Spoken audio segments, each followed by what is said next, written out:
Hello बच्चों, कैसे हैं आप सब। आई होप आप सभी अच्छे होंगे और आप सभी का मेरे यूट्यूब चैनल केमिस्ट्री पाठशाला में हार्दिक स्वागत है। जैसे कि बच्चों लास्ट क्लास में हमने स्टोइचियोमेट्रिक कोएफिशिएंट्स के बारे में पढ़ा था, हम उसी के आगे स्टोइचियोमेट्री की हेल्प से मैं आपको मोल निकालना सिखाऊंगा। ये नई ट्रिक है, ठीक है। ये आपके कॉम्पिटिशन में बहुत हेल्प करती है। डायरेक्ट आप मोल निकाल सकते हो इस ट्रिक से, ठीक है। देखिए, आपके पास कोई भी केमिकल रिएक्शन है, मैं यहाँ ले लेता हूँ ए से बी है आपके पास। ए आपका रिएक्टेंट है, वो दे रहा है आपको बी प्रोडक्ट, ठीक है। मैं मान लेता हूं जो एक्स है और जो वाई है, इनके ये क्या है, स्टोइचियोमेट्रिक कोएफिशिएंट। ये आप सभी को पता है, ये है होते क्या है, स्टोइचियोमेट्रिक कोएफिशिएंट है। ये भी ये बी का स्टोइचियोमेट्रिक कोएफिशिएंट है। मान लो ये जो केमिकल रिएक्शन में जो ए से बी बन रहा है, उसके लिए जो स्टोइचियोमेट्रिक कोएफिशिएंट होगा, जो बी के लिए स्टोइचियोमेट्रिक कोएफिशिएंट होगा, वो फिक्स्ड होगा हमेशा। जब भी आपको ए से बी बनाना है तो इसी स्टोइचियोमेट्रिक कोएफिशिएंट ये फिक्स होंगे। ऐसा तो नहीं है चेंज हो जाएंगे। जब भी केमिकल रिएक्शन होगी हमेशा एक्स आएगा, वाई आएगा।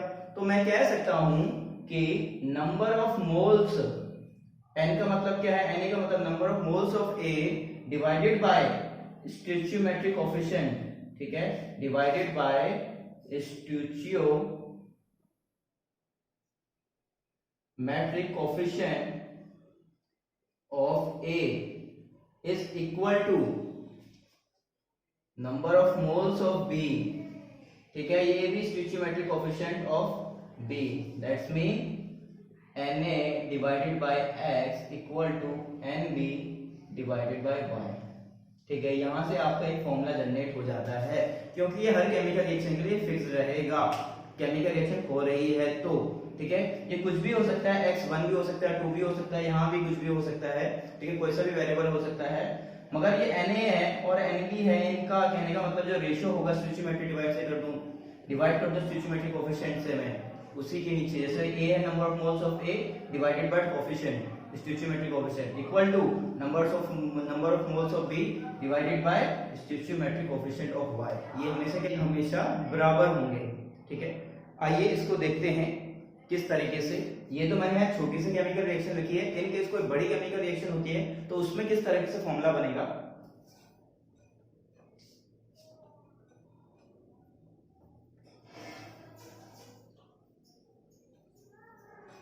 ठीक है, आपके पास कोई भी बैलेंस केमिकल रिएक्शन है,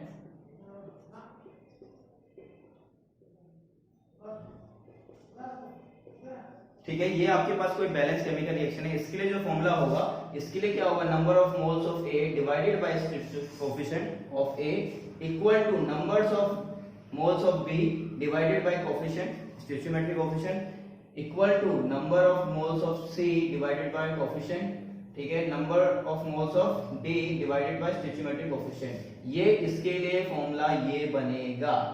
बच्चों ये जरूर याद होना चाहिए, ये कैसे होनी चाहिए, ये बैलेंस केमिकल रिएक्शन होनी चाहिए, बैलेंस केमिकल रिएक्शन होनी चाहिए।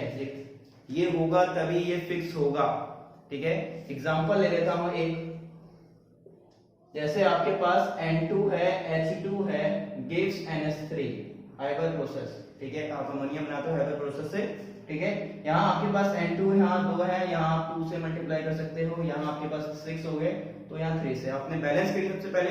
तो इसके लिए क्या होंगे, number of moles of N2 divided by coefficient क्या है 1 equal to number of moles of H2 divided by 3 equal to number of moles of NH3 divided by 2।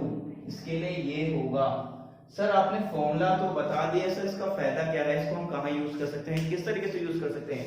बेटा कई बार ऐसा होता है, आपको क्वेश्चन में क्या दिया होता है, इक्वेशन दे रखी है आपको केमिकल रिएक्शन, उसमें आपको एक कंपोनेंट का क्या दिया होता है, एक कंपोनेंट का मोल दे रखा है आपको। मान लो मैंने यही क्वेश्चन दिया है, मैंने क्वेश्चन में आपको N2 का मोल दे रखा है। मैंने क्या दे दिया कि मैंने कहा इतना आपके पास N2 है, इतने number of moles of N2 है आपके पास, और आपको कितने नंबर ऑफ मोल्स H2 चाहिए होंगे, ठीक है। तो आप डायरेक्ट कौन सा फॉर्मूला लगा सकते हो, तो आप पता है ये नंबर ऑफ मोल्स कितने होते हैं, आप पहले बैलेंस केमिकल रिएक्शन लिखोगे, ये गिवन था आपको, नीचे स्टोइचियोमेट्रिक कोएफिशिएंट इक्वल टू ये फाइंड आउट करना है डिवाइडेड बाय स्टोइचियोमेट्रिक कोएफिशिएंट। आप डायरेक्ट से निकाल लोगे इस मेथड से, अदरवाइज आपको दूसरा तरीका अपनाना पड़ता है, स्टैंडर्ड तरीका, ठीक है, यूनिटरी मेथड से। बट आप इस छोटे से ट्रिक से आप डायरेक्टली लगा सकते हो, ठीक है। चलिए ये क्वेश्चन को देखते हैं। यहाँ आपके पास देखिए, calculate the volume of O2। आपको क्या निकालना है? वॉल्यूम ऑफ O2 निकालना है, required at STP for the complete combustion of 3 gram of ethane. आपको इस पहले इस तरह के कोई भी क्वेश्चन आएगा तो सबसे पहले आपको केमिकल रिएक्शन लिखनी है, ठीक है। कैसे लिखोगे केमिकल रिएक्शन? कंबशन की बात कर रहा ऑफ इथेन, ठीक है। इथेन का फॉर्मूला C2H6। कंबशन का मतलब क्या है? O2 की प्रेजेंस में ये क्या दे रहा है? CO2 दे रहा है और H2O दे रहा है आपको, ठीक है। बैलेंस करोगे, यहाँ कार्बन 2 है, यहाँ 1 है, तो सिंपली मैं क्या कर सकता हूँ, यहाँ 2 से मल्टीप्लाई कर सकता हूँ, ठीक है। और यहाँ हाइड्रोजन 6 है आपके पास, यहाँ 2 है, तो यहाँ मैं 3 से मल्टीप्लाई कर सकता हूँ। यहाँ आपके पास 3, यहाँ 4, 7 आपके पास इस तरफ ऑक्सीजन है, यहाँ आपके पास 2 है, तो डायरेक्ट मैं 7/2 से मल्टीप्लाई कर दूं, ठीक है। 7 ये बाय वाला मल्टीप्लाई पता होगा, 2 से 2 कट जाएगा तो 7 यहाँ भी ऑक्सीजन हो गई और यहाँ भी आपके पास ऑक्सीजन 7 है। देखिए इसके बाद क्या है, इस तरह के क्वेश्चन को करने के लिए आपको पहले स्टैंडर्ड चीजें पता होनी चाहिए। देखो यहाँ से आपको क्या क्या समझ आ रहा है कि सर 1 मोल ऑफ इथेन होगा, वो 7/2 O2 के साथ रिएक्ट करेगा और आपका 2 मोल ऑफ CO2 देगा प्लस 3 मोल्स ऑफ वाटर देगा, ठीक है। सबसे पहले आपको ये समझ आ गया कि केमिकल रिएक्शन लिखते हैं, ठीक है। और क्वेश्चन में आपको क्या दिया है? ये दिया है कि सर ये 3 ग्राम है। कितना है ये? 3 ग्राम है। और सर इसका वॉल्यूम आपको कैलकुलेट करना है। क्वेश्चन में ना इसके बारे में ना इसके बारे में ना पूछा है ना बताया है, तो पूछा ना बताया है तो उसके बाद में छेड़खानी नहीं करनी इसमें, ठीक है। यहाँ इन दो के बीच में रिलेशन की बात करिए तो हम इन दो के ही रिलेशन की बात करेंगे। देखना कैसे करेंगे।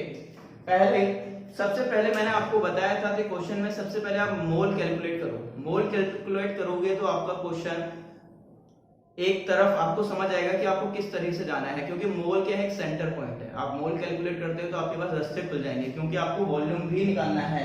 मास दे रखा है और आपको वॉल्यूम निकालना है। मैंने आपको एक छोटी सी ट्रिक भी बताई थी, मैंने कहा था मास से आपको वॉल्यूम की तरफ जाना है तो पहले रास्ते में मोल से मुलाकात होगी आपकी, तो मोल निकालिए, ठीक है। आपको गिवन मास दे रखा है यहाँ, ठीक है। यहाँ आपके पास मोल निकालने का एक फॉर्मूला होता है, जब मैंने बताया था गिवन मास क्या होता है? Divided bye molecular mass. Given mass यहाँ कितना है? 3, और मोलिकुलर मास कितना होगा बेटा? यहाँ कार्बन का 12 है तो 2 है तो 24 और 6 30, तो दैट्स मीन यहाँ आया आपका 0.1 मोल आया, ठीक है। ये आपने, मैं यहाँ डायरेक्ट लिख देता हूँ, ये आपका 0.1 मोल आया है, ठीक है। आपको ये कैलकुलेट करना है। देखो मैंने जिस तरीके से आपको बताया था फॉर्मूला, आपको इसका मोल पता चल गया और आपको उसको निकालना है, और केमिकल रिएक्शन आपको दिख रही है, तो डायरेक्ट फॉर्मूला क्या था हमारे पास कि sir number of moles of C2H6 divided by stoichiometric coefficient, यहाँ क्या है? 1 है, तो मैं 1 लिख सकता हूँ, equal to sir number of moles of O2 divided by stoichiometric coefficient, यहाँ क्या है? 7/2, 7 नीचे 2 ऊपर आ जाएगा, ठीक है। उसके बाद यहाँ आपको कितना निकाल लिया आपने? सर ये 0.1 आ गया हमारा, divided by 1 equal to, sir ये फाइंड आउट हमें करना है, तो मैं सर 7 से यहाँ मल्टीप्लाई कर देता हूँ, 2 नीचे आ जाएगा, तो ये हमारे पास number of moles of O2 आ जाएंगे, जिससे आप इसको कैलकुलेट करके कितना आ जाएगा? यहाँ 0.7 डिवाइडेड बाय 2 आपके number of moles of O2 आ गए, ठीक है। ये आपने नंबर ऑफ मोल्स भी निकाल लिया, आपने इसके भी मोल्स पता चल गया, आपको इसके भी मोल्स पता चल गए। आपको इसके मोल कब पता चलेगी? तब 3 ग्राम होगा तो इसमें इतने मोल की रिक्वायरमेंट होगी, ठीक है। तब इतने मोल आपको पता चल गए, इसके हैं तो इसके मोल कितने होंगे O2 के, ये भी आपने कैलकुलेट कर लिया। जो फॉर्मूला मैंने अभी आपको बताया था, जो मोस्ट ट्रिकी था और इम्पोर्टेंट था, डायरेक्ट निकाल लिया आपने, ठीक है। अब आपको मैंने सिखाया था, आपके O2 का आपको पता चल गया कितने मोल की आपको नीड है, और आपको क्या निकालना है? उसका वॉल्यूम निकालना है। मैंने कहा था मोल से वॉल्यूम की तरफ जाओगे तो आप 22.4 से मल्टीप्लाई करोगे, 22.4 लीटर से मल्टीप्लाई करोगे, क्योंकि एट STP बोला है इसने, ठीक है। तो क्या करोगे? आपको वॉल्यूम निकालना है किसका? O2 का, तो मोल्स को आप किससे मल्टीप्लाई करोगे? 22.4 से, तो यहाँ 0.72 इंटू 2 22.4, तो आप कैलकुलेट कर लो, तो यहाँ 1/11.2, तो आपका यहाँ इसको मल्टीप्लाई कर लोगे तो आपका यहाँ आंसर आ जाएगा लीटर में, ठीक है। निकाल सकते हो बेटा इस तरीके से, आप इसको निकाल लोगे तो यहाँ से आपका आएगा 7.84 लीटर ऑफ O2 की रिक्वायरमेंट होगी। आप इस तरीके से डायरेक्ट क्वेश्चन को कर सकते हो, ठीक है। चलिए आगे देखते हैं।